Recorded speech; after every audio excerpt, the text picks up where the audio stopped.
Yo, what is up guys? MC Photo back with another banger video. I'm back in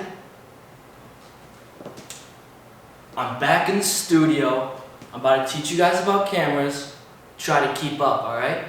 But before I do that, I want to thank today's sponsor, my mom, for letting me live in her basement and pursue my YouTube dream. We're currently at 153 subs, but don't worry, we're on the way to 10K. We're going to reach that quick.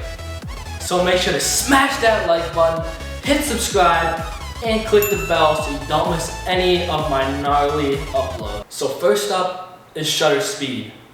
Every camera has a shutter, no matter if it's DSLR or mirrorless. So the shutter closes on top of the camera sensor, and the shutter speed determines how fast that closes.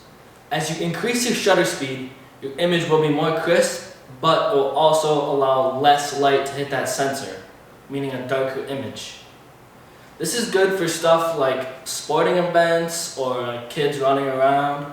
Now on the flip side, a longer shutter speed will allow more light to hit the sensor, but your image is prone to being shaky and might not turn out as well. Longer shutter speed is useful for calm situations that don't have a lot of light. Alright, now next up is aperture. It's a little hole inside the lens that can open and close. You can think of it like your eye dilating. At night, your eyes dilate and they let more light in, but in the sunlight, they close up and let less light in. That's the exact same thing the aperture does. In fact, cameras are meant to mimic a human eye.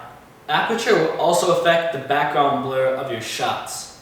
If you have a more wide open aperture, you can get really nice background blur, but not a lot of stuff will be in focus, which is a cool look for some people. Now on the flip side, a smaller aperture will allow more of the image to be in focus. Alright, now back to what I said about cameras being similar to the human eye. They actually make sunglasses for cameras. Okay, not sunglasses, they're called ND filters, and they screw onto the front of your camera. These filters allow different levels of light through depending on the type. Finally, we have ISO. ISO is how sensitive the camera sensor is to light. A low ISO, for example 100, is very good for shooting outdoors because there's a lot of natural light coming in. A high ISO, such as 600 or 1200, is useful for dark environments where there's not a lot of light available. But be careful with ISO because the more you adjust it, the more grain that you're going to get in your image and it might lose a little bit of quality. You can think of these elements as a big old triangle.